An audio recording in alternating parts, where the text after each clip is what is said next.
I just want to preface, even though I am being a little sardonic in this commentary, these are serious issues. These are serious charges and accusations. However, I do find what's the word? The self-righteous uh, bonfire going on a little bit too much with Neil. Now, granted, no one is calling for the books to be censored or burned. Okay, let's all calm down. However, I do find the shuffling now of people revising their opinion about Neil Gaiman a little strange.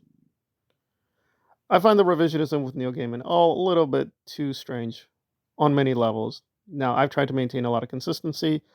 I've always been more into Alan Moore, so the new charges or old charges don't really affect my opinion too much. And I was aware of the Scientology factor, although I will be the first to admit I did not know it was as large as I supposed. So I'll be fair there. He definitely tricked me. I just assumed, oh, it's his sister or some few people. It's like, no, no, no, no. It's not just his sister. It goes very deep. But let's get to the main topic, which is the Terry estate has apparently decided to start cutting ties. Now, I'm only going to stick with what I definitely know, but apparently they're going to be cutting ties with a lot of things with Neil. And for those completely under a rock, basically Neil, as well as Terry, were authors of numerous fantasy and science fiction books. Now, Neil is more well known for comic books, as well as the adaptations in Hollywood. Terry is much more of an author. He mainly did novels, although, of course, he dabbled into other things as well. And the main controversy is, of course, that Neil and Terry co authored quite a few things together, Good Omens. And again, even though technically Discworld is Terry's thing, obviously there's going to be now the dilemma of the Neil influence and obviously the situation of rights. Like, well, how much is really Neil's? How much is really Terry's? And what do we think about all this? And again, for a long time, this really wasn't a controversy because apparently just people assumed good faith. Yes, that Neil was carrying on Terry's intent in the adaptations as well as their future works, right? Because obviously, when you die suddenly, there's a lot of things that are not totally clarified. So Terry died a few years ago. By all accounts, a good man, very humanist man. People say he's an atheist, but I've found evidence. No, he's not really a hardcore atheist. Like there's no theism, but I think you'd probably call him a skeptic by the time he died. And what I'm referencing here is apparently there was a Kickstarter related to Good Omens, and there was a question, well, what about Neil? And apparently now the estate of Terry has clarified that, well, basically they're cutting Neil off. He won't be getting any money, and they're removing him from the Kickstarter. Okay. Now, the dilemma, of course, is that they had quite a few, I guess you want to call them properties together, and quite a few adaptations have already been done. So, what are we going to do about the present and the future? Like, are they going to go to court and try to extricate Neil's co-authorship? Are they going to challenge it? Are they going to say, well, Terry did most of the writing. Neil only did the covers. Is that what they're going to do? So it feels a little weird and all over the place. And to be fair, a few companies are doing this as well. A few estates and companies, no doubt, are rethinking where they stand with Neil Gaiman. Now, I'm going to be fair because the bigger companies, I mean, frankly, it's cynical.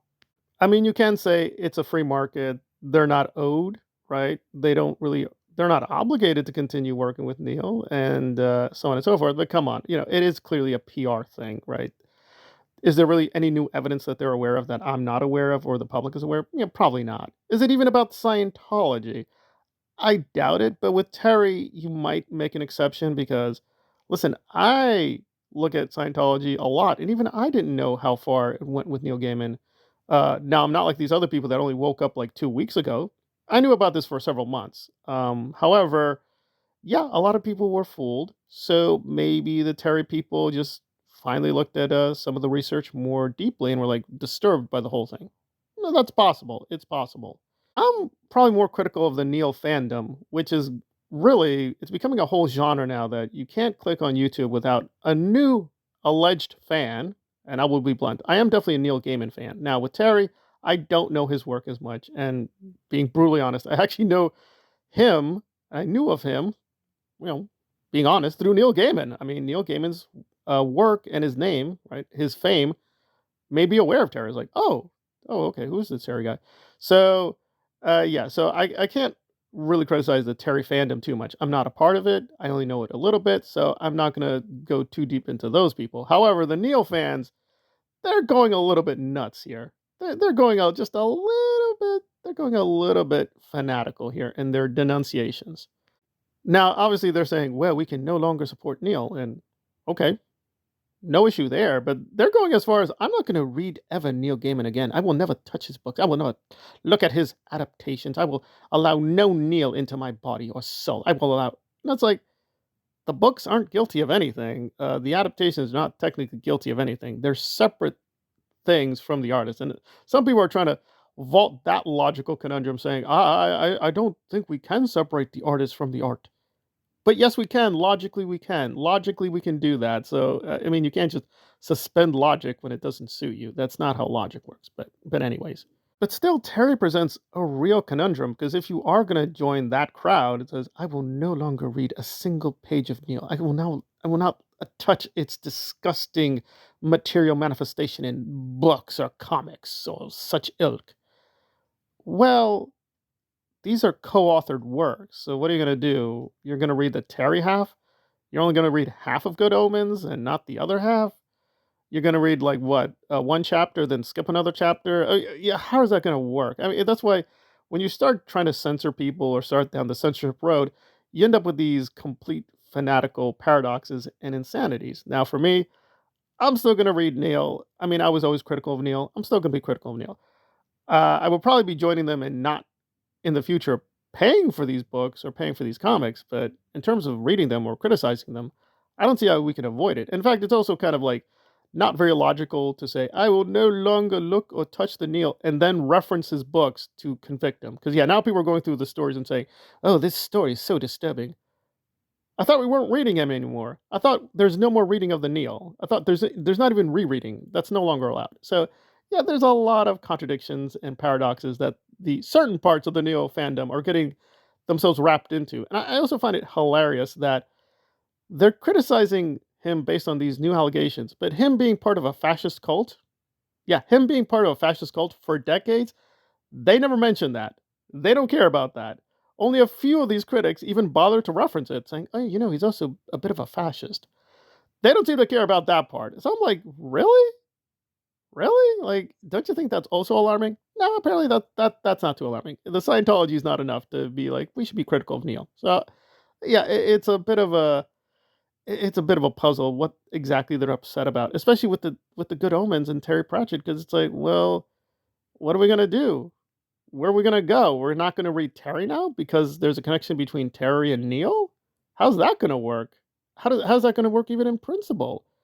And this was always going to be a problem because of Neil's collaborators. But yeah, Terry is very sharp because he's much more well known than these other collaborators. Also, for whatever reason, people denigrate the art in comic books and they don't think Neil had collaborators. He's always had collaborators, but whatever. They're lumping in his collaborators as also guilty. Okay, whatever. But Terry stands out because he's a well-known author. So what are we going to do? We're not going to read Terry now? I mean, that's what logically would follow. If you can't read Neil and he co-authored the book, you can't read Terry. But that's also pretty insane. Like, Terry's not guilty from all accounts. Good faith. Apparently, Neil fooled him, and because these allegations are not new. Some of them go back to the 1990s. So these allegations have always been in the air. And again, I will be fair. Like many people, I didn't believe them because I thought, like, okay, the Scientology thing is definitely very alarming. But all right, I'm going to look more into it. But yeah, these allegations weren't taken too seriously until recently. So they've always been in the air, and like a lot of people, Terry, good faith, believed Neil and didn't think there was a substance to these allegations. So he's fine. His reputation is fine.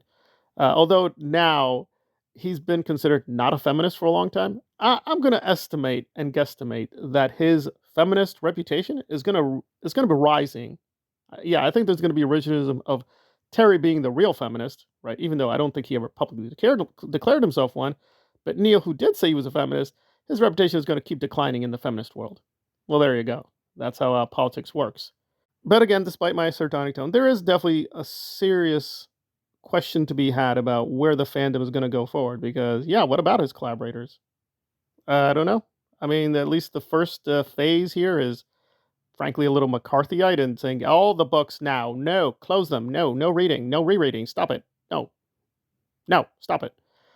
I don't know. I think we're gonna have to find some way to tolerate Neil, if only for his collaborators, because What are we gonna do? Are we gonna censor or shut their books? We're gonna boycott their books too? That's just, I don't think that even makes any sense. But there we go.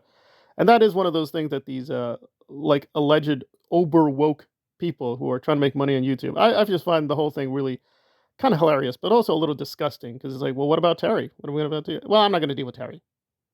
Oh, okay. They wrote quite a few things together. Terry wrote over like 70 books. We're just not going to deal with it?